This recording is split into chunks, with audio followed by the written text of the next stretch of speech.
आज हम पढ़ने वाले हैं ज्योग्राफी क्लास 10 की चैप्टर 1 रिसोर्सेज एंड डेवलपमेंट। पहले जान लेते हैं रिसोर्सेज क्या होता है। तो रिसोर्सेज का मतलब होता है कि इन्वायरमेंट में हर चीज़, कुछ भी चीज़ जो हमारे आसपास में है वो हमारी ज़रूरतों को पूरा कर सकता है, हमारी ज़रूरत के लिए आ सकता है, उसको हम रिसोर्सेज कहेंगे। और डेवलपमेंट का होता है विकास, किसी चीज़ की विकास। अब जानते हैं हम लोग रिसोर्सेज का डिफिनेशन किस तरह से हम लोग लिख सकते हैं।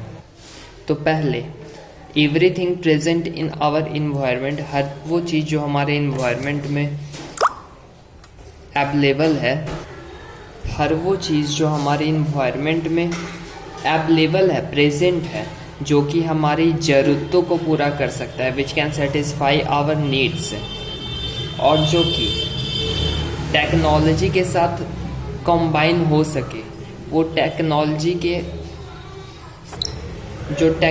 के साथ जुड़ सके, और जिसका कुछ पैसे भी हो, और जो समाज में कोई दंगे वगैरह ना कराए, कल्चरली एक्सेप्टेबल, इस टर्म एज रिसोर्स, उसे ही हम लोग रिसोर्स कहते हैं। एक अच्छा सा डेफिनेशन, पूरा डेफिनेशन और मज़ेदार भी डेफिनेशन, जो कि आपको याद करना होगा एग्ज़ाम के लिए। अब हम लोग जान लेते हैं कि रिसोर्सेज को कितने तरह से बांटा गया है। इसमें रिसोर्सेज को 4 तरीके से बांटा गया है।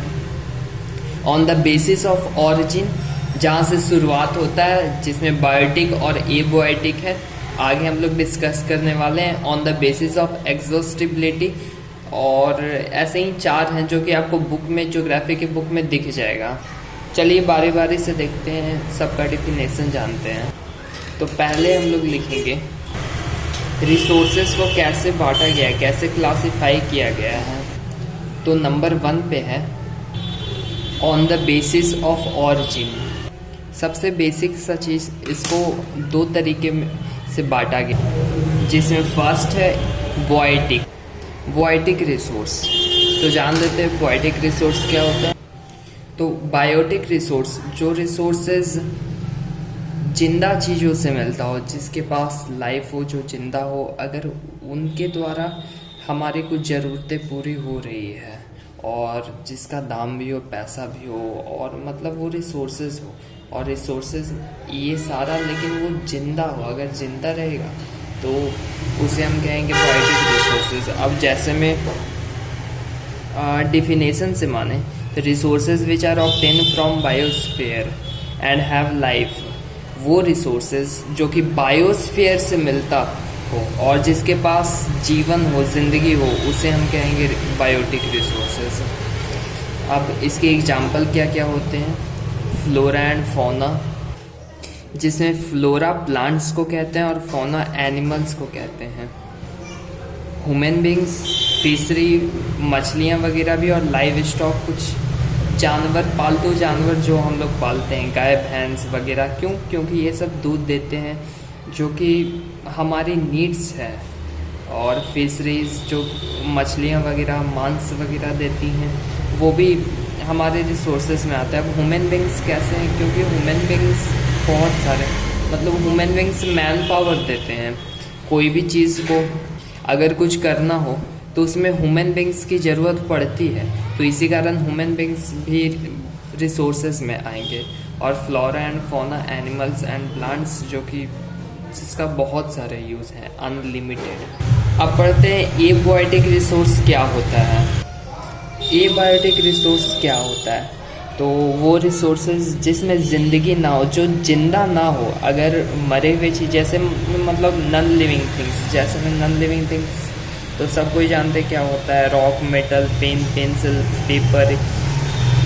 अगर वो चीज़ से हमारी कोई ज़रूरतें पूरी हो रही है, और जो रिसोर्स हो, उसे ही हम लोग कहेंगे एबायोटिक रिसोर्सेज। इसमें रिसोर्सेज बहुत इम्पॉर्टेंट है, रिसोर्सेज को जानना। आप डिफिनेशन इसका मत भूलिएगा।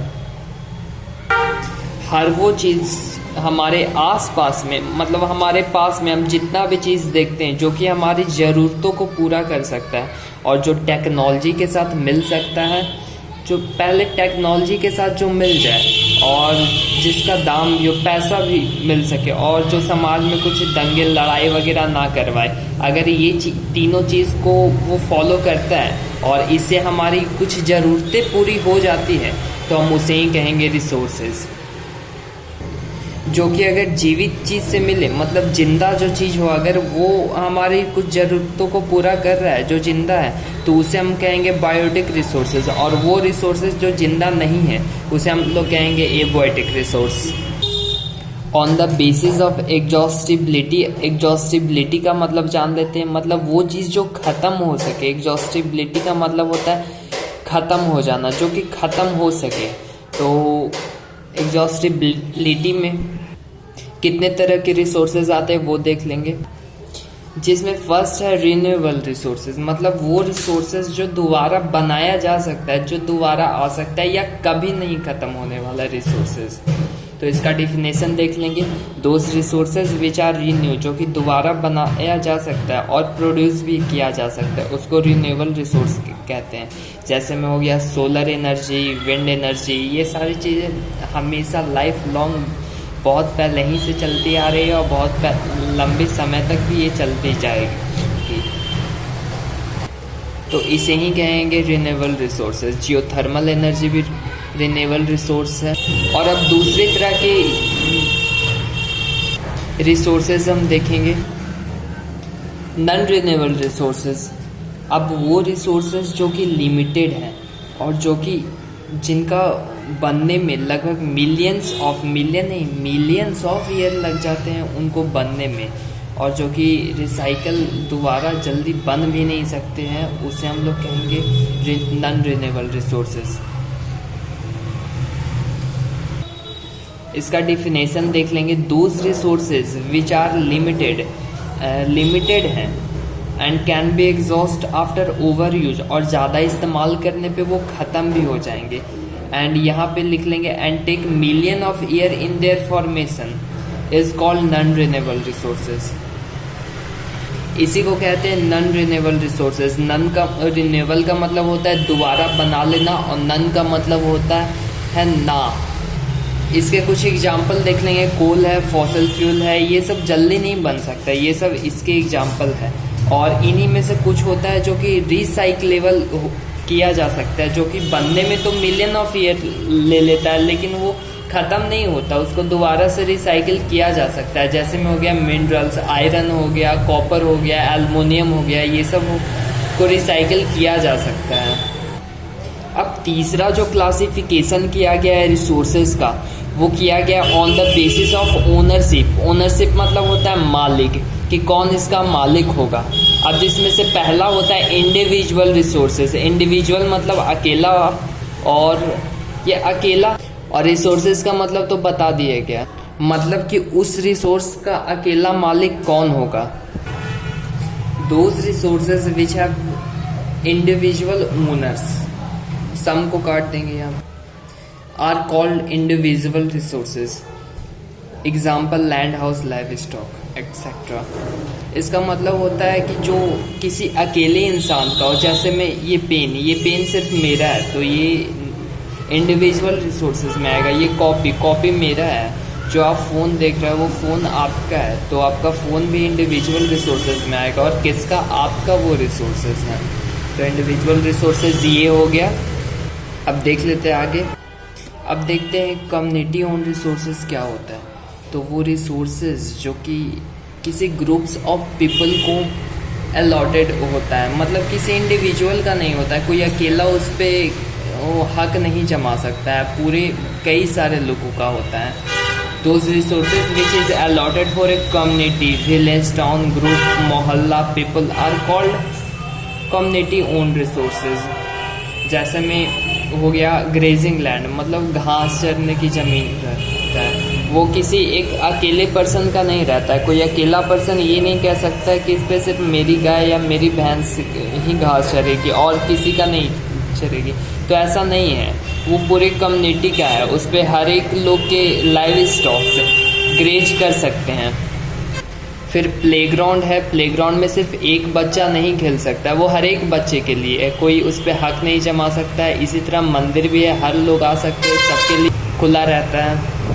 तो ये वो चीज़ होता है जो कि कुछ पीपल्स के लिए, ग्रुप ऑफ पीपल या फिर कोई कम्युनिटी के लिए जो रिसोर्सेज खुले होते हैं, ये उसे ही कहते हैं कम्युनिटी ओन रिसोर्स। तीसरा जो होता है नेशनल रिसोर्सेज, मतलब वो रिसोर्स जो कि नेशन का हो, पूरा का पूरा देश का हो।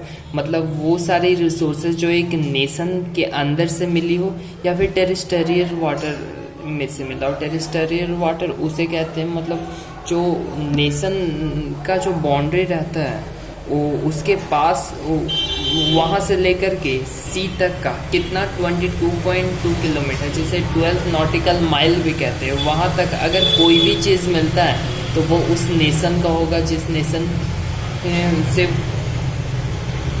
के अंदर में आता हो। इसे ही हम कहेंगे नेचुरल रिसोर्सेज। अब एक देश के अंदर से जो भी कुछ है या फिर जो भी कुछ उस देश के अंदर से मिलेगा उसे हम कहेंगे नेशनल रिसोर्सेज। एग्जाम्पल में रोड, कैनाल, डैम, ये सब नेशनल रिसोर्स में आते हैं। अब चौथा तरह का जो रिसोर्सेज है वो है इंटरनेशनल रिसोर्सेज। मतलब वो रिसोर्सेज जो कि पूरी दुनिया का है, किसी एक कंट्री का नहीं है।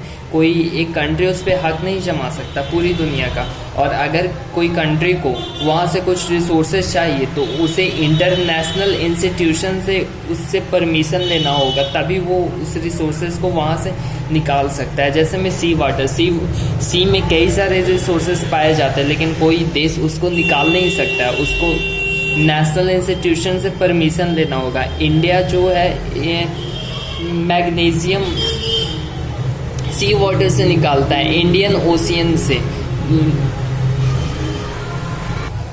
बट इंडिया इंटरनेशनल इंस्टीट्यूशन की परमिशन से वो निकालता है। तो थैंक्स दोस्तों, आज के वीडियो में बस इतना ही। नेक्स्ट वीडियो में हम लोग डिस्कस करेंगे on the basis of status of development. ये 3 चीज़ें, एक और तरह का डिवीज़न होता है रिसोर्सेज में जो कि हम लोग अगले वीडियो में कवर करेंगे।